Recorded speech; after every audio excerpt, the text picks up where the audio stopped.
રાજકોટમાં દૂષિત પાણી વિતરણ અંગે વોટર વર્કસ વિભાગના એન્જિનિયરનો ખુલાસો. એડિશનલ સિટી એન્જિનિયર કેપી ડેથડિયાએ 7,228 સેમ્પલ લેવાયા હોવાનું કહ્યું. મે અને જૂન મહિનામાં લેવાયેલા સેમ્પલમાંથી 3 ફેલ ગયા હતા. અક્ષરનગર, અમિતનગર અને કૈલાશધારાના સેમ્પલ ફેલ ગયા હતા. વિસ્તારોમાં તાત્કાલિક પાઇપલાઇન સમારકામની કામગીરી કરાઈ. રિપેરિંગ પછી લેવાયેલા સેમ્પલ ફિટ આવ્યા છે તે પ્રકારની વાત સામે આવી છે.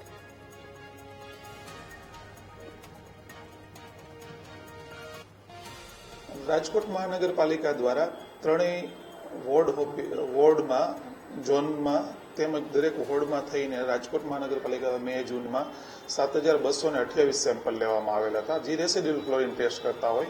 આ ઉપરાંત 262 સેમ્પલ બેક્ટેરિયોલોજીકલ માટે લેવામાં આવેલ. તે પૈકીના 3 સેમ્પલ છે કે વોર્ડ નંબર 1ના અક્ષરનગર, અમિતનગર અને કૈલાસધારામાં એક સેમ્પલ ડાઉટફુલ હતું. એટલે આપણે તરત જ કન્સર્ન એન્જિનિયરને જાણ કરી અને તે રિપેરિંગ કરાવતા હોઈએ છીએ.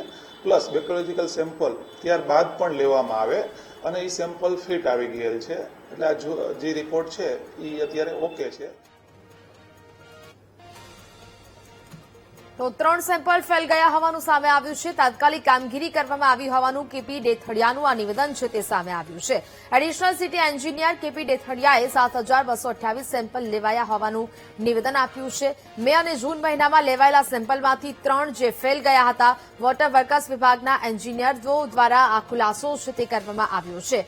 અક્ષરનગર, અમિતનગર અને કૈલાસધારાના સેમ્પલ ફેલ ગયા છે. વિસ્તારોમાં તાત્કાલિક પાઇપલાઇન સમારકામની કામગીરી પણ કરવામાં આવી છે.